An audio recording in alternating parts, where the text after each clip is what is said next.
할렐루야 반갑습니다.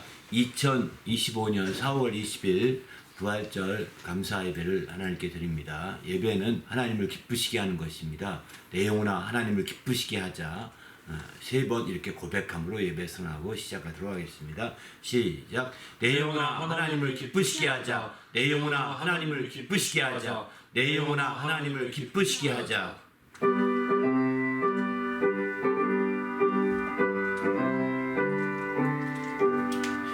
기뻐 찬송하세 주님 부활했네 그 무덤의 권세 다 깨뜨셨네 찬송하고 전파세 할렐루야 주님 할렐루야 찬송하세 다시 서셨도다 기뻐 찬송하세 밝은 빛이 왔네 그 어둠의 권세가 이기셨네 찬송하고 전파세 계속하신 주님 할렐루야 찬송하세 다시 사셨도다 기뻐 찬송하세 주님 피를 흘려 그 성령을 값을 다 치르셨네 찬송하고 전파세 계속하신 주님 할렐루야 찬송하세 다시 사셨도다 기뻐 찬송하세 죄를 사했으니 그 속죄하는 애다 찬송하세 찬송하고 전파하세 계속하신 주님 할렐루야 찬송하세 다시 사셨도다. 아멘. 함께 또 기도할 하나님 오늘 또 성령 충만해서 이 부활절 감사 예배가 우리 하나님을 기쁘시게 하며 또 우리에게는 부활의 능력을 힘입는 믿음의 시간이 되도록 간절히 합심해서 기도합니다. 먼저 하나님 아버지여 감사합니다. 오늘 또 귀한 시간 주시고 또 우리 하나님 앞에 나와서 예배하며 영광 돌리는 귀한 삶 복된 역사를 이루도록 주장하시며 함께하여 주시옵소서. 그래서 하나님을 기쁘시게 하며 우리 하나님의 영광을 드러내기에 조금도 부족함이 없도록 거룩한 아버지 인도하시며 함께하여 주시옵소서. 그래서 하나님을 기쁘시게 하며 하나님의 영광을 드러내기에 부족함이 없도록 이끌어 주시옵소서. 우리 주님이 함께하시고 나며 예수 이름으로 기도합니다. 하나님 아버지여 감사합니다. 주님이 부활하신 날을 기념하며 또 이렇게 주 앞에 감사절 예배로 영광 돌리게 하심을 감사합니다. 모든 주일이 주님의 부활하심을 다 기념하며 예배하는 주일이지만 오늘은 특별히 주님이 부활하신 날을 기념하는 절기로 하나님께 감사와 영광을 드리는 예배를 드릴 수 있게 인도해 주셨사오니 참으로 감사합니다. 하나님 아버지 정말 부활의 능력을 힘입고 우리 주님의 뜻을 이루는 귀한 예배가 될 수 있도록 인도하여 주시옵소서. 이를 위해서 성령으로 충만하게 역사해 주시고 성령이 친히 인도해 주시는 귀한 예배 복된 예배가 되도록 역사하여 주시옵소서. 진리로 또한 풍성한 예배가 되게 하사 모든 진리의 역사하신 가운데 자유와 생명을 풍성히 누리는 시간이 될 수 있도록 인도하여 주시옵소서. 우리 주님이 함께 하시고 인도하심을 감사하오며 예수님의 이름으로 간절히 기원하옵나이다. 아멘. 전능하사 천지를 만드신 하나님 아버지를 내가 믿사오며 그 외아들 우리 주 예수 그리스도를 믿사오니 이는 성령으로 잉태하사 동정녀 마리아에게 나시고 본디오 빌라도에게 고난을 받으사 십자가에 못 박혀 죽으시고 장사한 지 사흘 만에 죽은 자 가운데서 다시 살아나시며 하늘에 오르사 전능하신 하나님 우편에 앉아 계시다가 저희로서 산자와 죽은 자를 심판하러 오시리라. 성령을 믿사오며 거룩한 공예와 성도가 서로 교통하는 것과 죄를 사하여 주시는 것과 몸이 다시 사는 것과 영원히 사는 것을 믿사옵나이다. 하늘에 계신 우리 아버지여 이름이 거룩히 여김을 받으시오며 나라가 임하시오며 뜻이 하늘에서 이루어진 것 같이 땅에서도 이루어지이다. 오늘 우리에게 일용할 양식을 주시옵고 우리가 우리에게 죄 지은 자를 사하여 준 것 같이 우리 죄를 사하여 주시옵고 우리를 시험에 들게 하지 마시옵고 다만 악에서 구하시옵소서. 나라와 권세와 영광이 아버지께 영원히 있사옵나이다. 아멘.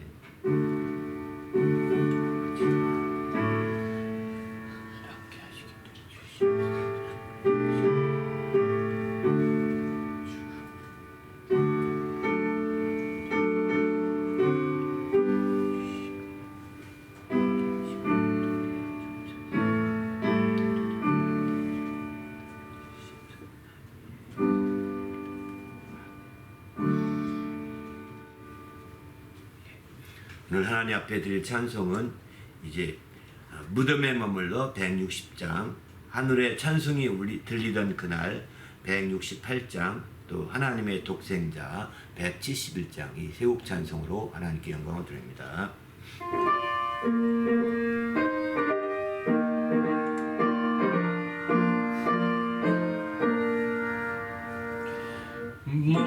무덤에 머물러 예수 내 구주 새벽 기다렸네 예수 내 주 원수를 다 이기고 무덤에서 살아나셨네 어둠을 이기시고 나와서 성도 함께 길이 다스리시네 사셨네 사셨네 예수 다시 사셨네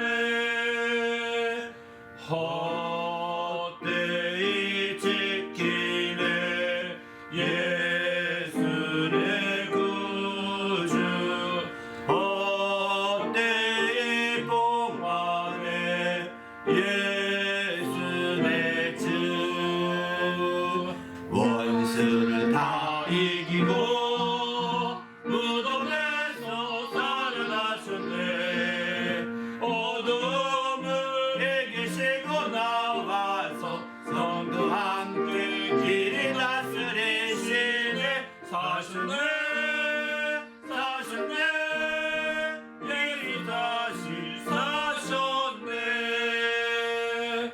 거기 못 가드네 예수 내 구주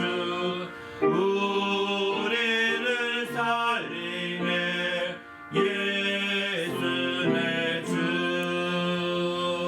원수를 다 이기고 무덤에서 살아나셨네 어둠을 이기시고 나와서 성도 함께 길이 다스리시네 사셨네 사셨네 예수 다시 사셨네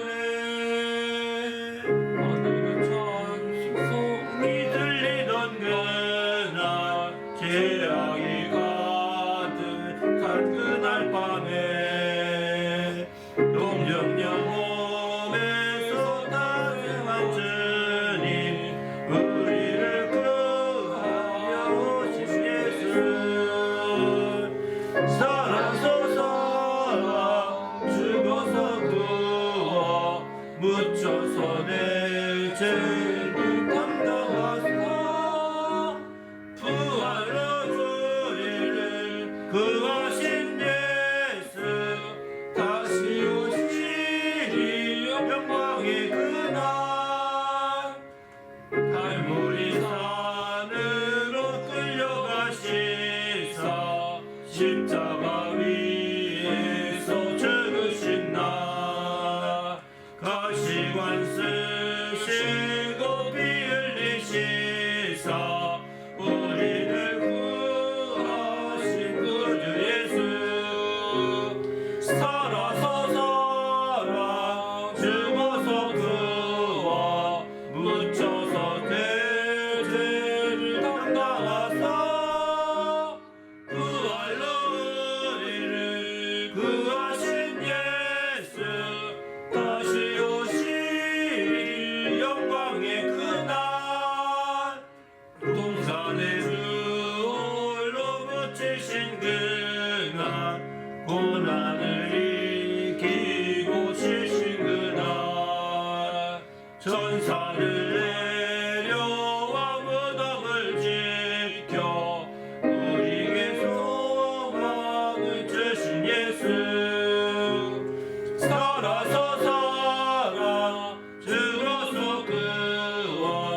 묻혀서 내 죄를 담당하사 부활로 우리를 구하신 예수 다시 오시리 영광의 그날 무덤 위에 예수를 못 가둔 그날 임봉한 그 돌이 굴러간 날 죽음의 권세를 깨뜨린 주님 하늘에 오르신 예수 살아서 살아 죽어서 그와 묻혀서 제 죄를 담당하사 부활로 우리를 구하신 예수 다시 오시리 영광의 그날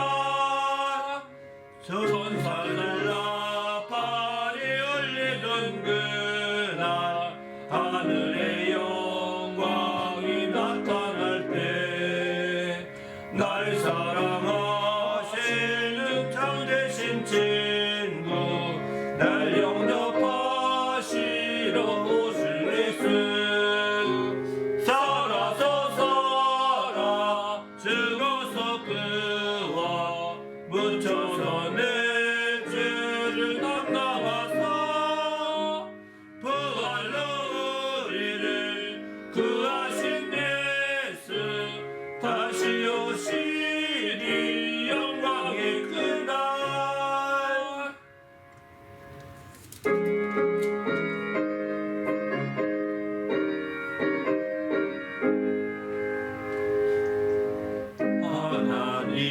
하나님의 독생자 예수 날 위하여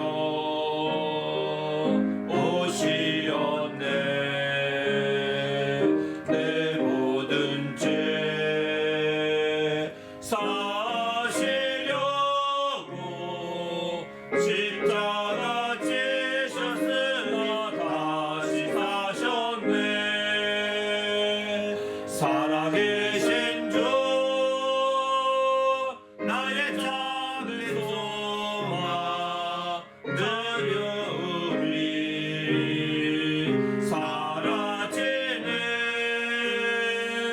사랑의 주에 갈 길 인도하니 내 모든 삶의 기쁨 늘 주만 하네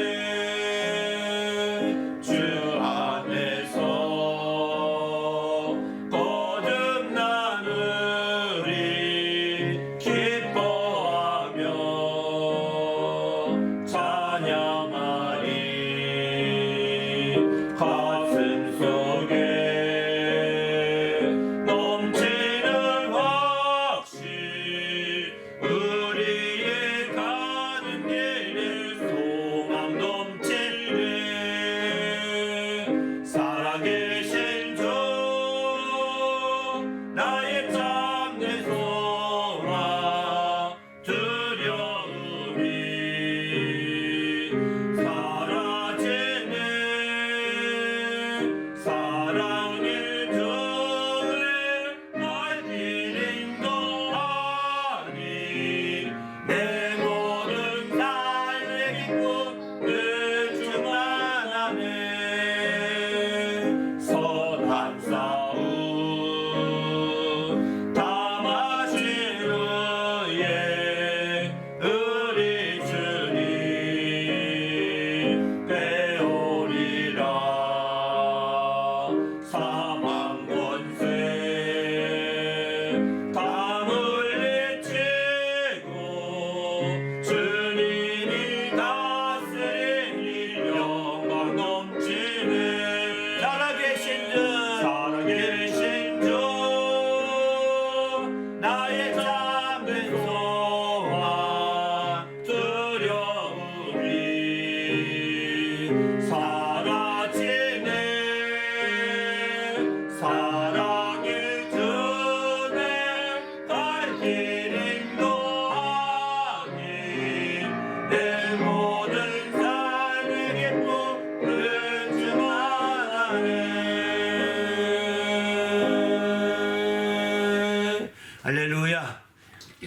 하나님, 오늘도 주의 말씀으로 채우시고 은혜 가운데 풍성한 역사를 이룰 수 있도록 하나님의 성령으로 우리를 주장하시고 인도해 달라고. 오늘은 이 말씀은 예수의 부활과 행복의 뿌리, 이런 제목의 말씀으로 나누고자 합니다. 이 말씀이 부활의 능력을 힘입어서 더욱더 행복의 뿌리를 예수를 부활하게 하신 하나님 아버지께 내릴 수 있는, 뿌리를 내릴 수 있는 귀한 시간이 될 수 있도록 인도해 달라고 간절히 말씀을 생각하고 또 말씀을 듣기 위해서 준비하며 간절히 합심해서 기도합니다. 하나님 아버지여, 감사합니다. 오늘 또 거룩한 날 주시고 우리 하나님 앞에 나와서 예배하며 영광 돌리게 하심을 감사합니다. 하나님의 성령으로 충만하게 하시며 주님을 기쁘시게 하기에 조금도 부족함이 없도록 거룩한 아버지 이끄시고 함께하여 주시옵소서. 그래서 하나님을 기쁘시게 하며 하나님 영광을 드리기에 조금도 부족함이 없는 귀한 삶이요 복된 역사를 이룰 수 있도록 주장하여 주시옵소서. 성령 충만하게 도와 주시어서 아버지께 영광 돌리는 귀한 역사를 이룰 수 있도록 붙들어 주시옵소서. 우리 주님이 함께 하시며 인도하여 주시옵시고 주의 은혜 가운데 우리 심령을 새롭게 하여 주시옵소서. 우리 주님이 함께 하시고나며 예수의 이름으로 기도합나이다. 아멘. 하나님 아버지여, 감사합니다. 오늘 또 거룩한 날 주시고 또 우리 하나님 앞에 나와서 거룩한 부활절 감사 예배를 드릴 수 있도록 인도하심을 감사합니다. 우리 하나님 앞에 나올 때에 거룩한 믿음을 드리며 예물을 드리는 주의 모든 성도들을 축복하여 주시옵소서. 주님을 사랑함으로 이처럼 거룩한 믿음과 예물을 드렸사오니 드린 모든 심령과 가정마다 주님의 은혜와 복이 충만하여 주님의 큰 영광을 드러낼 수 있도록 인도하여 주시옵소서. 그래서 하나님을 기쁘시게 하는 귀한 심령이요 그 가정이 되도록 인도하여 주시옵시고 이 믿음이 사용되며 예물이 사용되는 곳곳마다 하나님의 영광이 가득하도록 역사하여 주시옵소서. 오늘도 부족한 종을 세워주셨사오니 말씀의 지혜와 지식과 권능을 다하여 주시옵시고 주의 말씀으로 충만하게 증가할 수 있도록 인도하여 주시옵소서. 하나님의 성령으로 우리를 충만하게 감동하시고 은혜 가운데 풍성함으로 역사하여 주시옵소서. 감사하오며 예수님의 이름으로 기도하옵나이다. 아멘. 하나님 앞에 나올 때 또 거룩한 믿음과 예물을 드린 성도들에게 주의 축복이 함께 하시기를 예수님의 이름으로 축원합니다. 아멘. 하나님의 말씀은 고린도전서 15장입니다. 고린도전서 15장 13절로 20절까지 말씀 함께 읽겠습니다. 시작. 만일 죽은 자의 부활이 없으면 그리스도 다시 살지 못하였으리라. 그리스도께서 만일 다시 살지 못하였으면 우리의 전파하는 것도 헛것이요 너희의 믿음도 헛것이며 또 우리가 하나님의 거짓 증인으로 발견되리니 우리가 하나님의 그리스도를 살리셨다고 증언하였습니다. 만일 죽은 자가 다시 사는 것이 없으면 하나님이 그리스도를 다시 살리시지 아니하셨으리라. 만일 죽은 자가 다시 사는 것이 없으면 그리스도도 다시 사신 것이 없을 터이요 그리스도께서 다시 사신 것이 없으면 너희의 믿음도 헛되고 너희가 여전히 죄 가운데 있을 것이요 또한 그리스도 안에서 잠자는 자도 다 망하였으리라. 만일 그리스도 안에서 우리가 바라는 것이 다만 이 생뿐이면 모든 사람 가운데 우리가 더욱 불쌍한 자리라. 그러나 이제 그리스도께서 죽은 자 가운데서 다시 살아 잠자는 자들의 첫 열매가 되셨도다. 아멘. 오늘은 예수의 부활과 행복의 뿌리라고 하는 제목의 말씀으로 내놓고자 합니다. 우리 그리스도인들은 은혜에 굳게 서고 믿음에 굳게 서야 합니다. 우리가 이제 굳게 서는 자들인데 은혜 가운데 굳게 서라고 베드로 전서 5장 12절은 말합니다. 은혜 가운데 굳게 서라는 거예요. 그렇게 은혜 가운데 굳게 서려고 한다면 믿음에 굳게 서야 된다라고 이렇게 골로새 2장 7절은 이렇게 강조하고 있습니다. 왜 믿음이 필요하냐면 은혜라는 것은 좋기 때문에 은혜를 싫어할 사람은 아무도 없습니다. 은혜는 다 환영하고 좋아할 만한 것이지만 그러나 우리가 주님 앞에 굳게 서야 될 가운데 우리가 믿음이 꼭 필요한 것은 뭐냐면 은혜에도 믿음이 필요하지만 주님의 고난과 희생에 믿음을 우리는 더해야 합니다. 주님의 고난받으심과 주님이 그래서 마침내 죽기까지 하시고 희생하신 그 모든 역사 그게 다 은혜를 베풀기 위한 것인데 우리는 열매만 은혜만 떡 따먹으려는 경향이 있거든요. 그런데 은혜 좋은 것만 따먹을 것이 아니라 그 앞에 그것을 위해서 고난받으시고 죽기까지 하신 것까지 우리는 확실하게 뿌리를 내려야 되는데, 거기에 굳게 서야 되는데, 그러기 위해서는 믿음이 필요하다는 겁니다. 믿음을 통해서, 바로 은혜 받되 믿음을 통해서 주님이 그 은혜를 베풀게 고난받으시고 은혜를 베풀게 죽기까지 하셨던 그것을 확실하게 믿음으로 우리가 정말 거기에 뿌리를 내려가야 되는 거죠. 굳게 뿌리를 내려가야 되는 겁니다.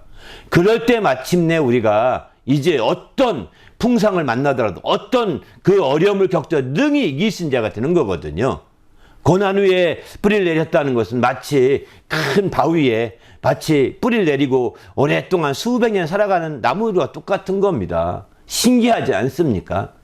거기는 걸음 하나 없는 것 같은 어떻게 살아가는지 이루 말할 수 없지 않습니까? 그래도 그런 나무는요, 아무리 비바람이 쳐도 쓰러지지 않습니다. 왜? 그 바위 반석 위에 뿌리를 내렸기 때문입니다. 그만큼 어렵고 힘든 것에 뿌리를 내린 것과 똑같은 거죠. 우리가 고난과 또 주님의 죽으심, 주님의 헌신과 희생하심에 우리가 뿌리를 내자고 하는 것은 바로 그런 측면이 있는 거죠. 이 부분에 대한 설교는 아마 굿프라이데이 예배를 통해서 말씀을 드렸습니다. 한번 꼭 좀 다시 한번 들어보시고 그 말씀을 통해서 정말 내가 어떤 어려움이 있어도 능히 극복할 수 있는 주님의 정말 의의 나무가 돼야 되겠다, 주의 행복의 나무가 돼야 되겠다 생각하시면 정말 주님의 은혜, 사랑, 이렇게 소망, 이렇게 좋은 것에만, 위로 또는 뭐 이렇게 좋은 것에만 뿌리려고 하지 마시고 주님의 고난, 죽으심, 또 희생, 헌신, 이런 것들에게도 믿음을 통하여 뿌리를 굳게 내리시길 바랍니다. 할렐루야. 그렇게 될 때 드디어 우리는 어떤 상황을 능히, 극한 시험도, 극한 환난도 능히 이기고 주님 앞에 굳게 서는 성도가 될 수 있다고 저는 확신합니다. 우리도 믿음 안에서 이렇게 정말 주의 은혜에 굳게 서는 성도가 되시기를 예수님의 이름으로 축원합니다. 할렐루야. 그런데 우리가 굳게 서야 하는데, 이 굳게 서되 우리가 육신의 것에 굳게 서는 것이 아니라 영적인 것에 굳게 서야 되는 겁니다. 우리가 영적인 것에 굳게 서야죠. 육신의 것을 바탕으로 굳게 서려고 한다면 우리는 이게 굳게 설 수가 없습니다. 왜? 육신의 것은 다 어느 날인가 소멸되게 되고 어느 날인가 체질이 다 녹아져서 축소되고 말거든요. 바로 그런 상태가 되기 때문에 육신의 것에 우리가 굳게 서는 자들은 육신과 함께 무너져 가는 겁니다. 그래서 우리가 굳게 서야 될 바탕은요, 영적인 것이어야 되는 거죠. 우리 주님이 요한복음 6장 63절에 살리는 것은 영이니 육은 무익하다고 하지 않습니까? 바로 무익한 그 육에 우리가 바탕을 두고 거기에 굳게 세우고자 한다면 그것은 다 허망한 것입니다. 허탈하고 말 것입니다. 공허하게 되고 말 것입니다. 그러나 하나님의 그 신령한 것, 영은 살리고자 한다고 했으니까 바로 신령한 그 영적인 것에 우리가 굳게 선다면 하나님의 살리심을 받을 수 있는 것이죠. 그분의 살리심을 받을 수 있는 놀라운 토대가 마련되게 되는 겁니다. 그래서 우리는 그래서 성경은 이렇게 권합니다. 육신대로 살면 반드시 죽을 것이라고 이렇게 로마서 8장 13절에 이렇게 말씀하죠. 영으로서 몸의 행실을 죽이면 살게 된다라고 8장 13절에 이렇게 말씀합니다. 바로 육신으로 살면 반드시 죽는다는 것입니다. 왜 그러냐? 육신의 생각은 사망이라는 겁니다. 로마서 8장 6절에 보게 되면 육신의 생각은 사망이고 또 육신의 생각으로는 하나님과 원수가 된다고 7절에 이렇게 말합니다. 하나님과 원수가 되어서 하나님의 법에 굴복하지도 않고 굴복할 수도 없다, 이렇게 말합니다. 굴복하지도 않고 앞으로도 하기도 어렵다는 겁니다. 육신의 생각을 가지고 한다면. 그래서 우리는 굳게 서되 육신의 생각을 바탕으로 해서는 안 되는 거죠. 그것은 오히려 하나님과 원수가 되는 길로 나가는 것과 똑같은 것입니다. 그리고 마침내 육신의 때로 나가면 이제 멸망을 피할 수 없는 거죠. 육신대로 살면 반드시 죽는다고, 멸망한다고 하지 않습니까? 그러기에 우리는 이제 영으로서 몸의 행실을 죽이는 자가 되어야 되고, 영으로서 몸의 행실을 죽이는 자는 것은 절제한다는 것인데, 그것은 바로 영적인 것을 우선순위로 한다는 것입니다. 우리가 바로 굳게 하되, 육신적으로 굳게 하는 것도 중요하겠지만 영적으로 굳게 하는 성도가 되시길 바랍니다. 육신적으로 굳게 한다면 뭐 여러분 떠오르는 게 하나가 있죠. 뭐 버디발딩 같은 거에서 마침내 웨이트 트레이닝 해서 뭐 육신의 근육을 키우고 막 이렇게 난리치지 않습니까? 그러나 얼마 안 가면 그게 다 푹 꺼져 버립니다. 어떤 사람은 막 웨이트 트레이닝 하면서 단백질을 먹고 막 그러잖아요. 왜? 그 근육 운동 많이 하니까 근육을 더 키우려고 단백질 공급을 많이 하지 않습니까? 단백질을 먹습니다. 그거 가루 만들어서. 이렇게까지 해서 근육을 키우지만 안 해보십시오. 그거 안 하면 한 달 내에 쭉 빠진다고 해요, 또.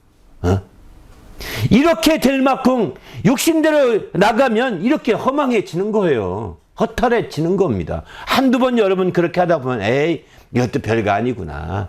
육신으로 굳게 하는 데는 한계가 있는 겁니다. 허탈해지는 겁니다. 영적으로 굳게 해야 되는 거죠. 영적으로 기도하고 기도가 운동이라고 하지 않습니까?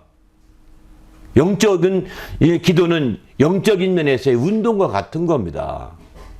그래서 영적으로 자기 영적인 근육을 키우려면 기도해야 되는 겁니다.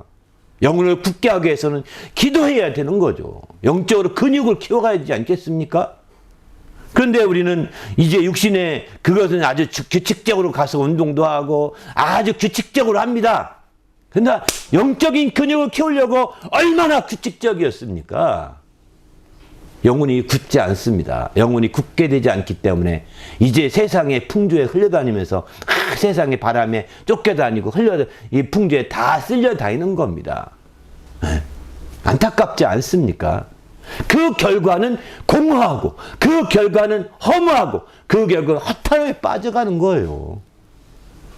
내 영혼을 굳게 할 것인가? 육신을 굳게 할 것인가? 여러분 생각해 보시길 바랍니다. 영혼을 굳게 하는 성도가 되시기를 예수님의 이름으로 축원합니다. 할렐루야. 그래서 영적 생활을 규칙적으로 해야 되는 겁니다. 우리 주일 성수하는 것도 이것도 하나의 영적 생활을 규칙적으로 해서 영적인 근육을 키우는데 큰 도움이 될 것입니다. 그러나 주일이라는 개념이 없이 주일 성수한다는 개념 없이 그냥 마구잡이 사는 사람 시간 나면 가고 안 나면 안 가고 이제 부활절 같이 큰 절기만 부활절이니까 한번 가봐야지 이런 사람과 정말 규칙적으로 절기를 지키고 또 규칙적으로 주의를 지킨 사람과 영적 근육은 다를 것입니다. 바로 영적 근육이 달라지는 겁니다. 규칙적이어야 근육이 우리가 되는 거죠. 하루도 마찬가지죠. 여러분 하루 루틴 있게 삽니까? 그냥 제멋대로 살잖아요. 어느 날은 퍼져 자고 어느 날은 막 퍼져 먹고 어느 날은 시컷 놀고 어느 날은 밤새입니다. 막 공부한다고. 이렇게 살면 영혼이 망가질 뿐만 육신도 망가집니다. 육신이 어느 날부터 당신이 할 수 있는 걸 못하게 팍 힘이 빠져버릴 것입니다. 육신도 망가집니다. 규칙적이어야 됩니다. 루틴을 가져야 바로 여러분이 정말 바른 근육을 키워지고 영적인 근육도 세워지고 육신적인 것도 근육을 키우는데 굳게 하는 데 있어서 사실은 다 똑같이 이런 규칙적인 삶이 굉장히 중요한 거죠. 우리가 주님 안에서 대표적인 육신의 규칙에서는 군에 가라고 얘기하거든요. 왜? 군에 가면 규칙적으로 살잖아요. 운동하기 전에도 운동 아주 규칙적으로 시키잖아요. 밥도 제때 나와서 규칙적으로 먹여야 되거든요. 그거 먹기 싫다 안 먹으면 그 다음에 허기져가지고 아주 어려우니까요. 그래서 군대 생활을 하고 나면 애들의 통통 몸집도 좋아지고 얼굴도 통통해지 나오더라고 일반적으로. 규칙적이지 않아서 우리가 사실은 이제 문제가 되는 겁니다. 굳게 되지 못하는 거예요. 우리 모두가 정말 영적 생활에 굳게 하실 때 특별히 영적 생활에 규칙적인 영적 생활에 성공하시기를 예수님의 이름으로 축원합니다. 할렐루야. 오늘은 부활절입니다. 부활이라는 것은 다시 사는 것이라고 그래요. 다시 살아나는 거라고 표현하죠. 그런데 이 부활도 다시 살아나는 것도 육신의 부활이 아니라 영적인 부활이라는 것입니다. 육신적인 부활에 초점 두면 혼란에 빠지기 쉽습니다. 다시 말해서 육신적으로 살아난 것, 구약 예수님이 부활하기 전에도 죽은 자들이 살아난 것이 있습니다. 많습니다. 바로 요한복음 11장에 보게 되면 죽은 나사로가 다시 살아나지 않습니까? 이것도 사람들은 다 부활이라고 말합니다. 나사로가 살아날 때 이렇게 말하죠. 내 오라비가 다시 살아나리라. 예수님이 23절에 이렇게 말씀하니까 옆에 있던 마르다가 말하기를 마지막 날 부활 때 다시 살 줄을 내가 아나이다. 마지막 날 부활 때라고 표현하죠. 예수님은 다시 살아나리라 했는데 마지막 날 부활 때 살아날 줄 압니다. 이렇게 말합니다. 이 얘기에 큰 차이가 있는 겁니다. 바로 예수님이 내 오빠가 다시 살아날 것이다 라고 말하는 것은 육신이 다시 죽었지만 다시 소생하게 될 것이다 라고 말씀하는 거거든요. 맞습니다.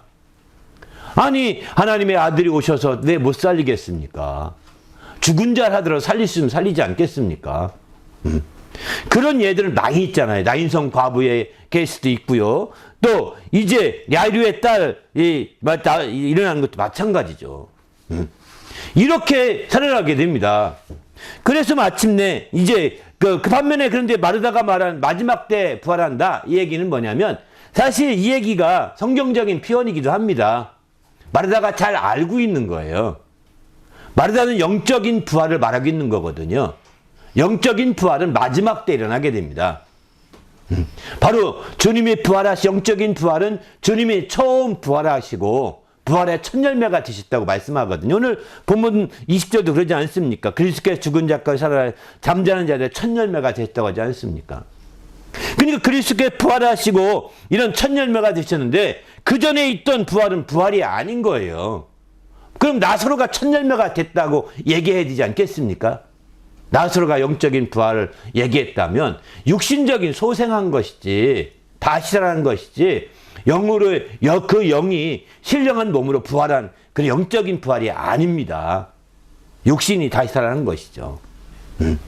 그 차이가 있는 거예요. 마르다는 지금 부활할 때 마지막 때 바로 이런 부활을 생각하는 거죠. 예수님의 부활의 첫 열매가 되시고 이제 그 다음에 마침내 마지막 때 부활하게 되는 거거든요. 그 부분은 좀 이따 더 설명드릴게요. 어쨌든 이렇게 주님 앞에서 이런 육신의 부활을 주님이 육신이 다시 살아나서 소생하게 될 거다 라고 말했을 때 마르다는 이렇게 말합니다. 43절에 보면 예수께서 말씀을 하시고서 큰 소리로 나사로야 나오라 부르시니 나사로가 죽은 자 가운데서 수족의 배로 묶인 채로 나오게 되죠. 그 얼굴에 수건을 쌓였다고 이렇게 말합니다. 주님은 풀어놓아 다니게 하라고 이렇게 말씀하십니다. 나사로가 완전히 죽은 지 나흘 만에 이렇게 소생하게 된 거예요. 그러면 육체가 어떻게 다시 살아나게 될까요? 어떻게 소생하게 될까요? 여기서는 예수님께서 나사로야 나오라 하니까 나왔습니다. 나사로야 나오라 하니 나왔는데 이게 나사로야 나오라 뿐만 아니라 여기 그 누가복음 8장에 보게 되면 야이루의 딸이 이제 여기 소생하게 되는데 이때는 바로 야이루의 딸을 주님께서 이렇게 하죠. 손을 잡아 이르시되 아이야 일어나라 이렇게 말씀하시니 아이가 일어나게 됩니다. 죽은 아이의 시체를 묻고 손을 잡고 아이야 일어나라 이렇게 했더니 일어났다는 거예요. 근데 그 일어날 때 어떤 현상이 나타나느냐 55절에 보면 누가복음 8장 55절 그 영이 돌아와 아이가 곧 일어나거늘 이렇게 표현하죠. 아이가 소생하는 것을 설명하고 있는 거예요. 그 영이 돌아와서 아이가 소생했다는 거예요. 반면에 또 그 구약에서는 영이 돌아왔다는 표현 안 쓰고 구약에서는 이제 혼이 돌아왔다 이렇게 표현합니다. 엘리야 시대에 사르밧 가브의 그 아들이 있었는데 아들이 죽었습니다. 아들이 죽게 되니까 이제 그 엘리사가 가서 그의 위에 3번 펴서 엎드려서 하나님께 부르짖습니다. 어떻게 부르짖느냐? 이 아이의 혼이 몸으로 돌아오게 해달라고 몸부림쳐 부르짖습니다. 그 몸에 3번 펴서 엎드려서 아이에게 몸이 그 아이의 혼이 그의 몸을 돌아오게 하옵소서라고 기도한 거예요. 간절히 기도했더니 마침내 열왕기상 17장 22절에 보게 되면은 그 하나님이 그 소리를 들으심으로 그 아이의 혼이 몸으로 돌아오고 살아난지라 이렇게 표현하죠. 아이의 혼이 몸으로 돌아오고 살아났다는 것입니다. 죽었던 아이거든요. 그래서 앞에 그 야이루에 따른 영이 들어왔다 표현 쓰고 열왕기상에서는 혼이 들어왔다 표현 쓰거든요. 육신이 소생하는 것은요 바로 그 우리는 묶어서 영혼이라고 표현 쓰는데 영혼이 돌아온 것입니다. 영혼이 육체와 분리되는 것이 죽음이라고 표현하거든요. 우리가 죽게 되면 영혼이 몸에 육체에 머무르지 않습니다. 육체를 떠나게 됩니다. 그랬다가 마침내 그 영혼이 돌아오면 다시 솟아나게 되는 거죠. 예수께서 이런 일들은 예수께서 운명하실 때도 나타났습니다. 바로 이제 이런 일들은 그 마태복음에 보게 되면 이런 말씀을 하죠. 바로 무덤이 열리고 이제 그 27장 52절 무덤들이 열리며 자던 성도들의 몸이 다시 많이 일어나되 이렇게 표현하지 않습니까? 예수님이 운명하시는 그날에 정말 하늘이 캄캄해지고 6시간 동안 빛을 잃고 있었었는데 그때 막 무덤 문이 열린 소리가 납니다. 막 돌문이 움직이는 소리 나더니 마침내 이제 그 잠자는 자들, 죽은 자들입니다. 자던 영 성도라는 게 그냥 다른 성도가 아닙니다. 무덤이 열렸다고 자던 성도라는 건 죽었던 영혼들이 다시 살았다는 겁니다. 전부 다는 아니겠지만 그들이 이제 영혼이 돌아와 살아나게 된 거죠. 그들이 영혼이 떠났을 때 죽은 줄 알고 그들은 정말 무덤에 다 장사를 치렀었는데 이제 그들이 무덤 문을 열고 나오게 되는 거죠. 이들이 무덤 문을 열고 나와서 마침내 살아난 일들이 이렇게 이 이후에도 주님의 복음을 전하면서 또 마찬가지입니다. 죽은 자들이 살아나는 것은 다비다가 있죠. 베드로가 욥바에 갔을 때 사도행전 7장에 보게 되면 다비다라는 베드로의 여제자가 있었습니다. 그런데 그는 선행도 많이 하고 참 훌륭한 사람이었는데 죽었어요. 그 사실을 알고 쫓아가서 간절히 기도했을 때 그가 다시 살아나죠. 다비다야 했더니 일어납니다.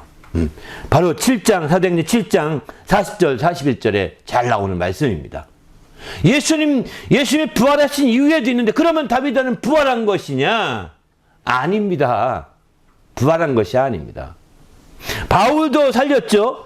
바울도 유도구 드로아에서 유도구가 설교 듣다가 좋은 바람에 다락에서 떨어졌어요. 문지방에 앉아있다 창문에 앉아 떨어져서 죽었어요. 높은 창문이었던 것 같습니다. 그때에 그가 가서 기도하고 그가 살아나지 않습니까? 이렇게 그럼 유도구도 그 부활의 열매냐? 부활이 아닙니다. 소생한 것입니다. 이렇게 육신이 죽었다 산 자들은 다시 죽습니다. 다시 영혼이 떠나면 그 육체는 흙으로 돌아가게 되어 있습니다. 돌아가게 되어 있는 거예요. 그리고 마침내 이제 그 영이 신령한 몸으로 덧입는 그 참된 부활은 예수님이 첫 열매가 되신 거죠. 예수님이 첫 열매가 되셔서 마침내 부활이 이루어지게 되는 겁니다. 그래서 오늘 잠자는 자들의 첫 열매가 되셨도다라고 오늘 본문의 15장 20절은 이렇게 분명하게 언급하고 있습니다. 우리 모두도 이런 참된 부활을 소망하시기를 바랍니다. 할렐루야. 그냥 육신적인 면에서 내가 조금 더 오래 살고 또 죽었다 깨어나서 오래 살고 또 오래 살고 이렇게 200년 살았다 합시다. 이 사람 이게 부활이 아닙니다. 사실은 어떤 사이비 집단 정말 교주가 죽었는데 난 부활한다 해서 마침내 이제 막 했지만 어떤 그 사람이 영혼이 돌아 살 수도 있을 거예요. 어쩌면. 그러나 반드시 죽습니다. 다행히도 정말 그렇게 사이비 집단 교주가 죽었다가 영혼이 돌아와서 소생하는 일이 없어서 감사해요. 소생한다 자기가 다시 부활한다고 해서 얼마나 많은 교주들이 그렇게 자기 시체가 썩을 때까지 내버려둔 사람이 한두 명이 아닙니다. 하나님이 그 영혼을 소생케 해야 소생하는 거거든요. 그것도. 하나님이 소생케 해야 소생하는 거지. 그것도요. 그러나 이게 그런 정도 그 교주가 죽었다가 마침내 그 몸으로 다시 소생하는 이게 부활이 아니라는 겁니다. 이런 부활은 의미가 없습니다. 다비다도 다시 죽었고요. 유두구도 다시 죽었고요. 먼저 있던 엘리사 시대 엘리야 다 죽었습니다. 데살바카바도 죽었고 나사로도 다시 죽었습니다.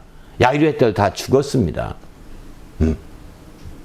다시 그 영혼을 떠나니까 다시 흙으로 돌아가고 만 것입니다.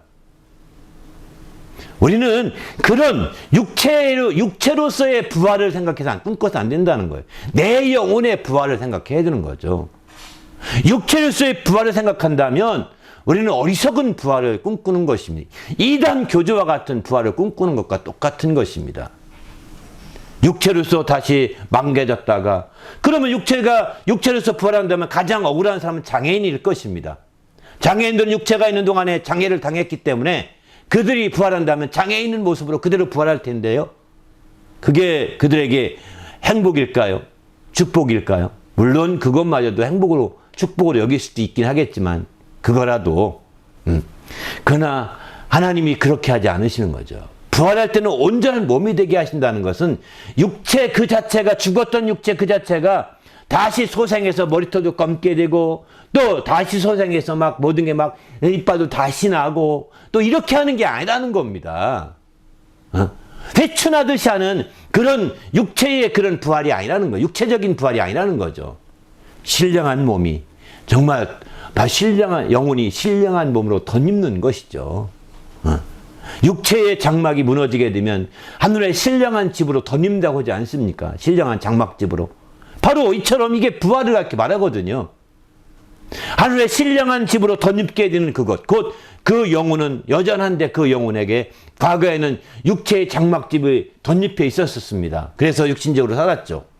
그러나 이제는 우리가 부활하게 되면 신령한 장막집으로 덧입혀서 사는 것이 신령한 부활이라고 우리가 표현하고 있는 거죠. 예수님이 부활했던 것은 바로 그런 부활이고, 그런 부활의 첫 열매가 예수님이라고 이렇게 말씀하고 있는 거죠.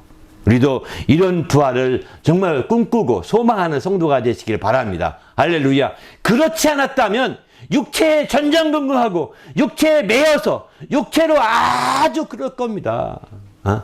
육체. 그래서 정말 육체적인 부활만 초점 두고 사는 사람들은 화장하는 것도 이게 잘못됐다. 육체가 화장이 다 흩어져 버리면 어떻게 되냐. 그래서 그대로 매장돼서 그대로 썩어서 흩어지도록 그 근처에 있어야 다 스스로 일어나지 않겠냐. 이러는 거예요. 이거는 아닙니다. 육체는 흙으로 돌아갈 뿐인 겁니다. 육체가 부활하는 것이 아니라 영혼이 신령한 몸을 덧입는 것입니다. 그래서 우리 부활이라는 것은 휴거 당할 때에 홀연히 변화된 것과 똑같은 과정이거든요. 우리가 휴거를 당할 때 엘리야를 보십시오. 엘리야가 하늘에 승천하자 휴거되지 않습니까? 그때 엘리야는 어떻습니까? 엘리야의 몸이 그대로 하늘로 올라가는 게 아닙니다. 그대로 올라갈 수가 없습니다. 그대로 올라가면 아마 모르긴 몰라도 이 대기권을 뚫고 갈 때 이미 불탈지도 모릅니다. 그 몸이 다 이미 뜨거운 열기 때문에 마침내 서로가 부딪히니까 열기가 나타나게 되죠. 그런 열기 때문에 몸이 완전 화상이 입어서 완전히 뭐라고 그럴까요? 몸 자체가 완전 늘어져 있지 모르죠. 그렇지 않습니다. 엘리사가 그 옷을 보게 된 것도 그 몸이 홀연히 변화했다는 증거거든요. 그 몸이 바로 어느 순간에 하늘 올라가는 어느 순간에 홀연히 변화되어서 바로 올라갈 때 이제 육체의 옷이 필요 없는 겁니다. 그래서 육체 옷이 걸칠 곳이 없기 때문에 바로 홀연히 신령한 몸을 입기 때문에 육체 옷이 걸칠 수가 없죠. 그러니까 그 육체 옷이 뚝 떨어질 수밖에 없는 거죠. 어쩌면 겉옷만 떨어진 것이 아니라 속옷도 떨어져 있을 것입니다. 그 당시 속옷을 입었는지 안 입었는지 모르지만 속옷이 입었다면 속옷도 떨어졌을 것이. 왜? 그것도 함께 떨어지죠.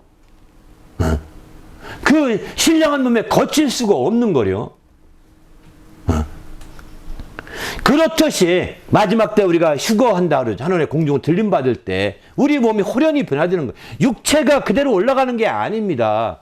이 몸이 홀연히 변화되는 거예요. 영혼이 신령한 것으로 덧입는 것입니다. 그래서 하늘에 올라가게 되는 거죠. 똑같이 부활도 마찬가지입니다. 우리가 죽으면 이제 육체는 땅으로 붙고 영혼만 남게 되죠. 그 영혼이 신령한 몸으로 덧입게 되는 것이죠. 신령한 몸으로 덧입는 것입니다. 바로 하늘의 육체의 장막집이 무너지면 하늘의 신령한 집으로 우리는 다 덧입혀진다라고 사도 바울은 그렇게 표현하고 있습니다. 바로 우리는 그러기 때문에 이런 부활을 꿈꾸는 거죠. 그러면 예수께서 어떻게 부활하셨느냐? 바로 사도행전에 보게 되면 이렇게 말씀하십니다. 생명의 주를 너희가 죽였는데 그러나 하나님이 죽은 자 가운데 살리셨다라고 사도행전 3장 15절에 이렇게 말씀하시죠. 여긴 계속해서 너희가 십자가에 못 박고 죽였지만 하나님이 죽은 자 가운데 살리셨다라고 계속해서 말씀하십니다. 하나님이 살리셨다는 것입니다. 예수를 너희가 죽였지만 의로우신 하나님이 그를 살리셨다. 하나님이 살리셨다는 것은 의로우신 하나님이 그를 살릴 때에는 아무나 살리는 것이 아닙니다. 아무나. 바로 예수님은 신령한 부활의 첫 열매가 되셨다는 것은 그분을 바로 죄가 없는 첫사람으로 인정하셨다는 것입니다. 바로 그가 의로우신 하나님이 보실 때 죄가 없는 첫사람으로 예수로 인정하신 것과 똑같은 예수의 부활했다는 것은 예수님이 죄를 지고 죽었다면 자기 죄를 죽었다면 그는 부활하지 않았을 것입니다. 못했을 것입니다. 그가 하나님의 아들이시라도 마찬가지죠. 왜냐하면 하나님의 의로우신 아버지는 그 죄 있는 자들을 멸하시기 때문입니다. 의로우신 분이기 때문에 그를 살릴 수가 없는 거예요. 죄인을 멸하실 수밖에 없는 겁니다. 그런데 예수님이 죽은 것은 자기 죄로 죽은 것이 아니라 모든 백성들을 죄를 짊어지고 죽은 거예요. 모든 사람의 죄를 대신 짊어지고 죽은 것을 하나님 아버지가 잘 아십니다. 그래서 저희가 죽였으나 하나님께서 살리셨다. 하나님께서 살리셨다. 의로우신 하나님께서 의로를 오른손으로 살리셨다. 이렇게 의로움을 강조하고 있는 겁니다. 의로움을. 그래서 예수의 부활은 주님이 무죄한 자였다는 것을 입증하는 지름길이 되는 것이죠. 주님이 죄가 없으신. 그러면 왜 죽으셨느냐? 우리 죄를 주님이 짊어지신 거라는 것을 거기서 우리는 발견하게 되는 겁니다. 우리가 예수의 부활을 강조하는 것은 바로 하나님이 그를 살리셨다고 강조하는 것은 그는 무죄한 자였으나 우리 죄로 말미암아 죽으셨는데 하나님이 그를 살리셨고 그래서 우리는 그 죄만 이제 십자가에 남아서 사망 가운데 처해지게 됐는데 그래서 우리는 이 죄에서 벗어날 수 있는 길을 그분이 열어놓으신 것이다 라고 성경은 가르쳐주고 있는 거죠. 그래서 예수의 부활이 정말 굉장히 중요한 거예요. 무덤 문을, 사망의 문을 열어놓은 것과 똑같은 것입니다. 과거에는 사망에게 메인바가 되어서 죽기를 무수함으로 종노탄 자들이라고 이렇게 말했습니다. 이제 사망을, 구멍을 뻥 뚫어놔서 사망의 문을 열어놨기 때문에 우린 나올 수가 있어요. 거기서. 그리고 사망케 했던 원인을 정말 죄악이었는데 그 죄악을 예수님이 담당하셔서 대신 죽으셨기 때문에 나올 수 있는 길이 열린 것입니다. 그래서 성경에서는 바로 사도행전을 특별히 사도행전에서는 바로 너희가 예수님을 죽이셨으나 법 없는 자들의 손을 빌어 죽이셨으나 의로우신 하나님이 그를 살리셨다. 정말 그것은 그분이 죽으신 것은 그분은 무죄하신 분이 죽으신 것이고 그분이 그럼 왜 죽으셨나 이 질문 나올 수밖에 없지 않습니까? 바로 우리의 죄를 짊어지시고 대신 죽으신 것이다. 우리가 그것을 알기에 이런 증인이 될 수밖에 없다고 사도들은 강조하고 있는 겁니다. 우리도 주님 안에서 이런 놀라운 증인이 되시기를 예수님의 이름으로 축원합니다. 할렐루야. 그래서 우리가 적극적으로 주님의 이런 말씀 앞에 깨어있을 수밖에 없는 거죠. 그래서 우리는 육신적인 부활이 아니라 영적인 부활을 추구하되 예수님이 이와 같이 부활하신 것을 바탕으로 우리도 이제 부활하시는 길이 열어놓으신 거구나. 그 전에 예수님이 열어놓으신 이런 부활이 아닌 부활들은 영혼이 육체가 소생하는 것에 불과한 것입니다. 이것은 육체가 병이 나는 것과 다름이 없는 그런 수준의 일뿐이죠. 그러나 이제 영혼이 부활한다는 건 다른 것입니다. 만일 예수님이 이렇게 살아난 것이 없었다면 우리는 우리의 모든 것이 다 무너지고 말게 됩니다. 우리의 믿음도 무너지고 우리가 전파했던 전파도 다 복음도 다 무너지고 다 무너지는 것입니다.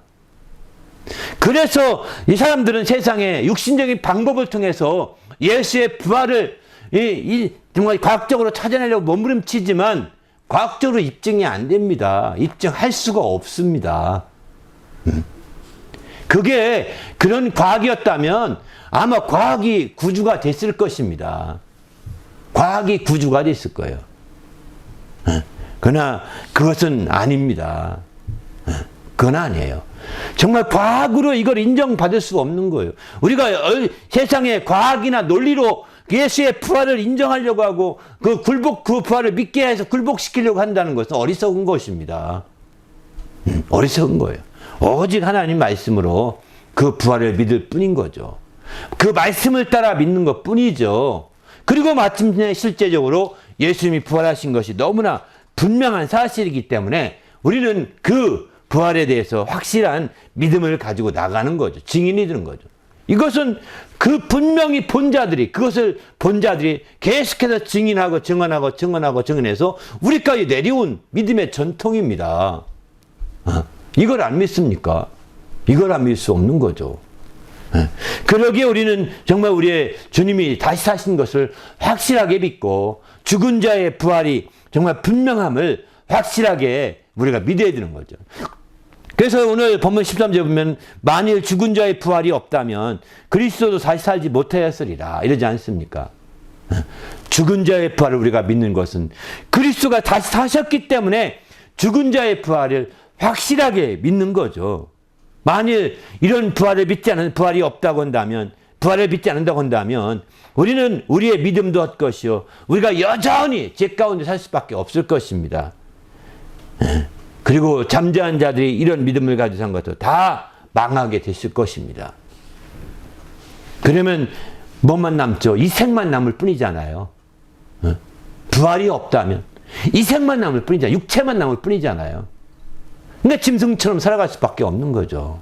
육체의 재미만 추구하고 육체의 즐거움만 추구하고 육체의 행복만 추구하고 육체의 그 모든 것만 추구하는 이런 어리석은 짐승같이 사는 거예요. 그래서 막 싸우는 거예요. 죽으면 그만인데 뭐 하고서 막 싸우다가 더 욕심을 부려 싸우다가 이게 얼마나 싸움판이 벌어집니까?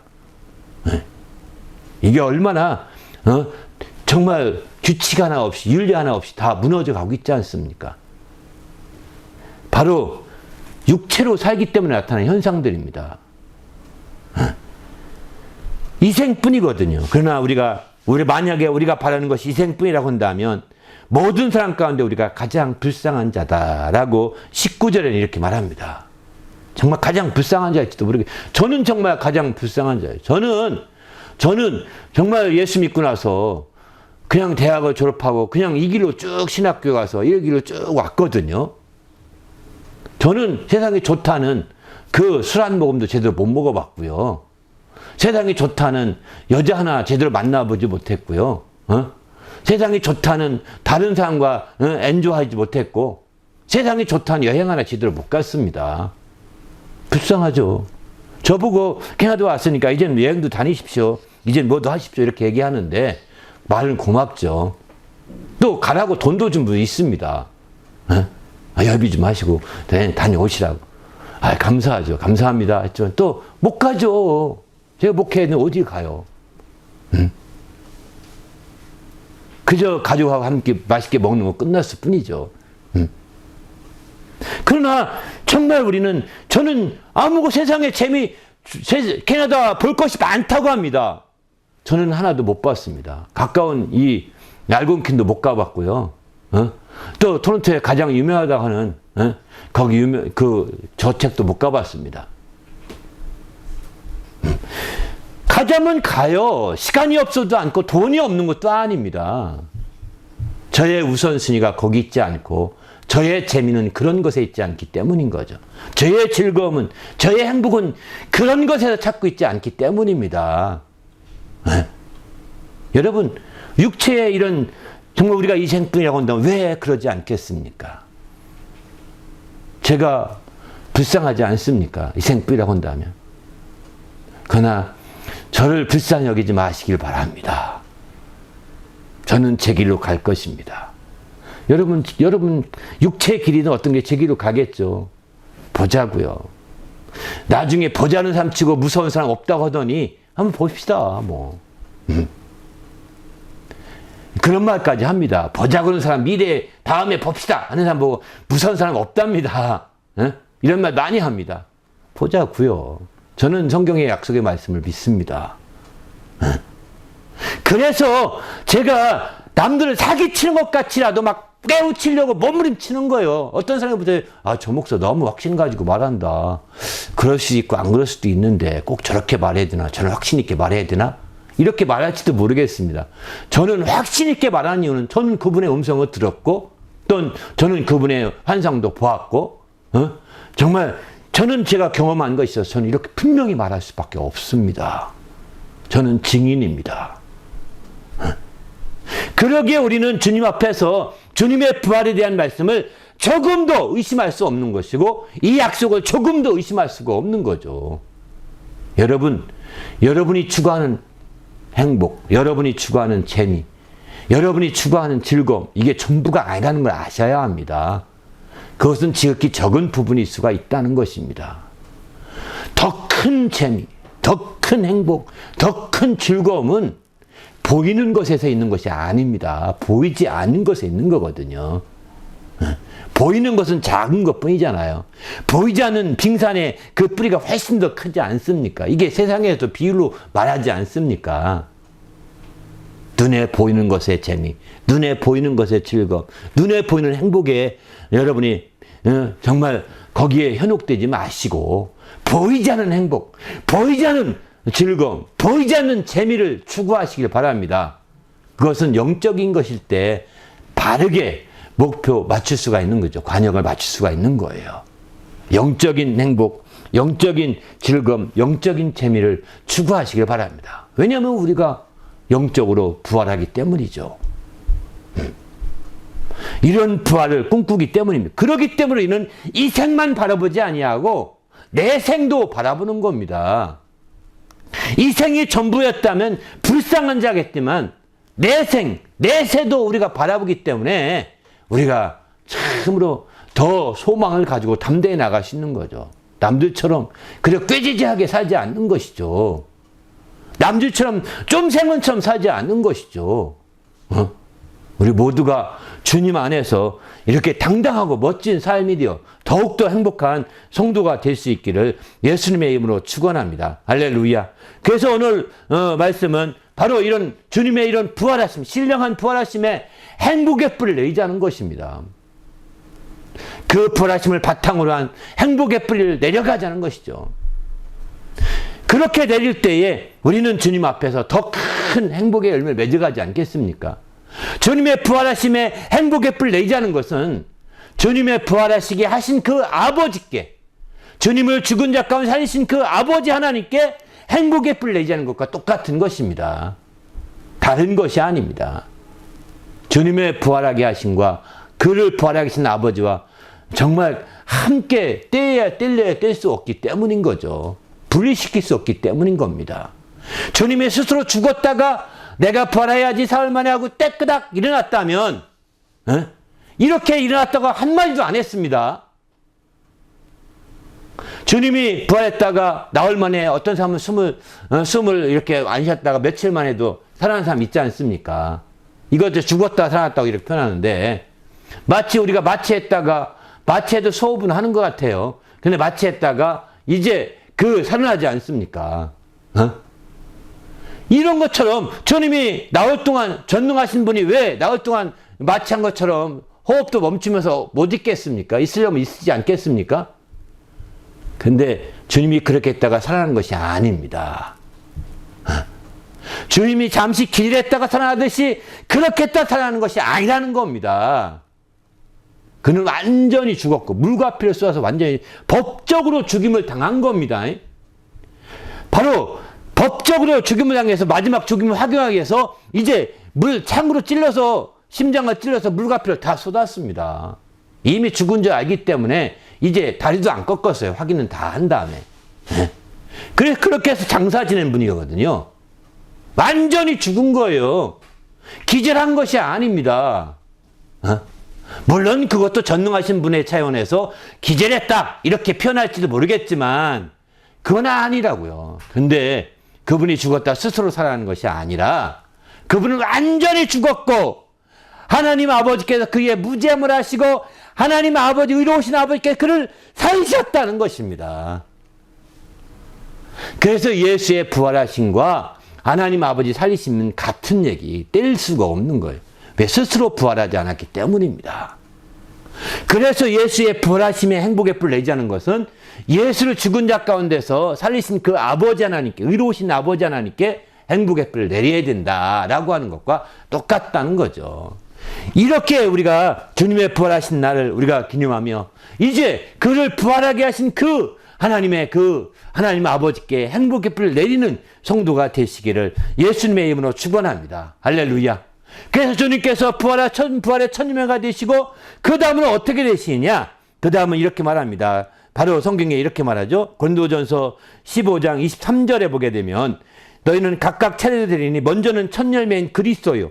다음은 그리스도에 강림하실 때에 그에게 붙은 자요. 다음이라고 할 때는 주님이 강림하실 때, 재림하실 때입니다. 그에게 붙은 자. 그래서 마지막 때 부활한다고 말이다가 말하는 것은 같은 표현입니다. 주님이 강림하실 때가 마지막 때거든요. 그러니까 그 유도구나 다비다 같이 예수님 부활하신 이후에 사도행전에 나오는 죽은 자가 살아나는 것은 부활이 아닌 거예요. 그거는 하나의 소생이죠. 죽었다가 다시 살아나는 것에 불과한 거죠. 바로 마지막 때 마르다가 표현하는데 마지막 때 부활하는 것이 진정한 영적인 부활인 것이고 강림하실 때 다음에 누구냐 강림하실 때 예수 그리스도에게 붙은 자라는 것입니다. 예수 그리스도 붙은 자는 누굴까요? 바로 그리스도인입니다. 그리스도인은 예수에게 붙은 자, 예수께 속한 자라는 뜻이거든요. 이렇게 해서 마침내 우리가 이제 다음 차례가 되는 거죠. 그 후에는 누구냐? 그 후에는 24절 보게 되면은 나중이라는 겁니다. 그래서 다음에 그 강림할 때 부활한 자들 첫째 부활이라고 표현하고 그 후에 있는 부활은 둘째 부활이라고 표현합니다. 둘째 부활이라고. 이들은 천년왕국의 시대에 지낸 다음에 이제 그때 부활하게 될 것입니다. 마지막 이제 최후의 심판 후에 마지막 그 심판을 위해서 마지막 심판의 부활로 부활하는 자도 있고 마지막 천년왕국 때 믿음을 지킨 자들이 부활하게 되는 것이죠. 이렇게 해서 둘째 부활이 이루어지게 되는 거죠. 그리고 마침내 그때는 언제냐? 예수님께서 모든 정사와 모든 권세와 능력을 멸하시고 나라를 아버지 하나님께 바칠 때라 이렇게 말합니다. 이게 완전히 마지막 때인 거죠. 마지막 때라고 이때 완전히 마지막 때인 거예요. 모든 심판을 마치고 이제 아버지께 그 모든 걸 바칠 때라는 것입니다. 이때에 둘째 부활이 있게 되는 겁니다. 우리 모두가 이제 참된 부활을 통해서 행복의 열매가 맺으시기를 예수님의 이름으로 부탁을 드립니다. 할렐루야. 그러면 우리가 이 부활하게 하신 하나님, 예수의 부활하게 하신 예수를 부활하게 하신 그 하나님 아버지께 행복의 뿌리를 맺으면 어떤 행복의 열매를 맺을까요? 그때 행복의 열매는 썩지 아니하는 열매가 맺는 겁니다. 썩을 것으로 심어서 썩지 않을 것으로 다시 산다고 그랬거든요. 또 죽을 것으로 심어서 죽지 아니할 것 다시 입는다라고 고린도전서 15장 54절은 이렇게 말합니다. 썩을 것으로 썩지 않을 것이 있고 죽을 것이 죽지 아니할 것을 입는다 이렇게 표현하거든요. 그러니까 썩지 아니할 것을 입는 행복을 갖게 되는 거죠. 근데 앞서서 보게 되면 썩을 것으로 심어서 썩지 아니할 것으로 거두고 죽을 것으로 심어서 죽지 아니할 것으로 거둔다. 이렇게 부활을 표현도 합니다. 그런 의미에서 본다면 우리가 행복의 뿌리를 부활하신 예수 그리스도 위에 그리고 마침내 그를 살리신 그 하나님 아버지께 뿌리를 내리게 된다면 우리는 썩지 아니할 행복을 갖게 됩니다. 또 죽지 아니할 행복을 갖게 다시 말해서 영원한 행복을 우리는 누리게 되는 것이죠. 여러분 우리가 가진 행복이 소멸될 것입니까? 아닙니까? 사라질 것입니까? 아닙니까? 사라질 것을 행복의 기준으로 삼으면 당신도 부활과 상관없는 사람일지 모르겠습니다. 소멸될 것을 행복의 기준으로 삼으면 당신도 여전히 소멸될 참된 행복을 추구하지 않은 것입니다. 썩을 행복을 추구하고 있는 것이죠. 우리 모두가 이제 부활하신 우리 주님의 행복을 통하여 그 행복을 부활하신 행복의 뿌리를 내림으로 말미암아 썩지 않는 행복을 거두고 또 죽지 않는 행복, 영원한 행복을 거두는 성도가 되시기를 예수님의 이름으로 축원합니다. 할렐루야. 참된 행복은 이렇게 썩지 아니하고 소멸되지 아니하고 사라지지 아니하는 행복입니다.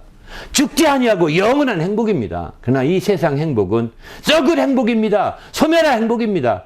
정말 이것은 다 사라져갈 행복입니다. 임시적인 행복입니다. 그리고 일시적인 템포러리한 그런 행복에 불과한 거죠.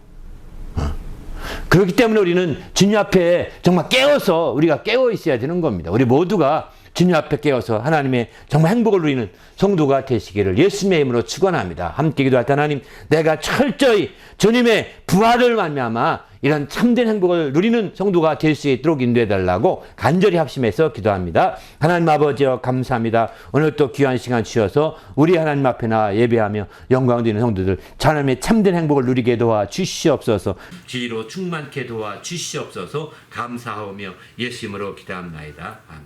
하나님 아버지 감사합니다. 정말 이 부활절 감사하며 우리 그 예배를 통해서 우리 심령이 참된 행복을 추구할 수 있도록 인도하심을 감사합니다. 아버지 하나님, 이제 참된 부활은 아버지여 정말 썩을 것을 심고 썩지 아니할 것을 거두고 또 죽을 것을 심어서 죽지 아니할 것을 거둔다 하였사오니, 그래서 죽을 것이 죽지 아니할 것을 입고 썩을 것이 썩지 아니할 것을 입을 때 우리는 참된 행복을 누릴 수 있을 줄 압니다. 아버지 하나님, 우리 모두가 이제 세상에 없어질 죽을 행복, 썩어질 행복, 또 이런 행복을 추구하는 자가 되지 않게 하시고 참된 행복인 아버지 하나님, 정말 썩지 아니할 행복, 죽지 아니할 행복을 우리가 온전히 누리며 거두는 자가 되게 도와주시옵소서. 이를 위해서 부활하신 우리 주님 위에 행복의 불을 내리게 하여 주시고 또 우리 주님을 부활하게 하신 우리 하나님 아버지, 의로우신 하나님 아버지께 행복의 불을 굳게 내릴 수 있도록 인도하여 주시옵소서. 예수님의 이름으로 축복하며 기도하옵나이다. 아멘.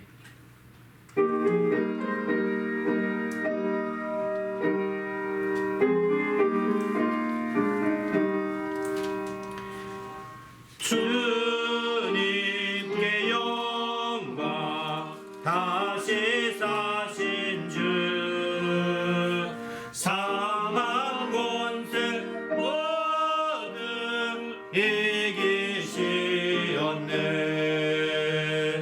흰 옷 입은 천사 돌을 옮겼고 누우셨던 곳은 비어 있었네. 주님께 영광, 다시 사신 주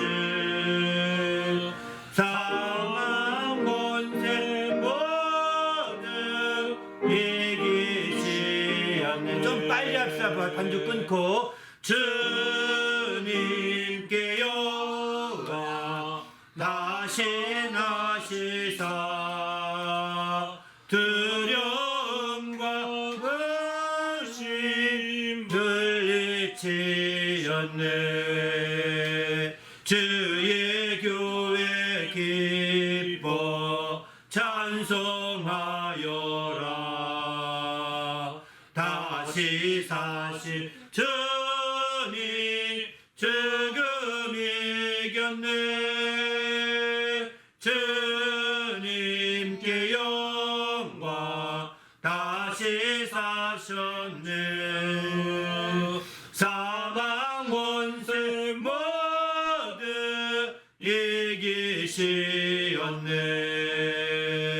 생명의 임금 영광의 주님,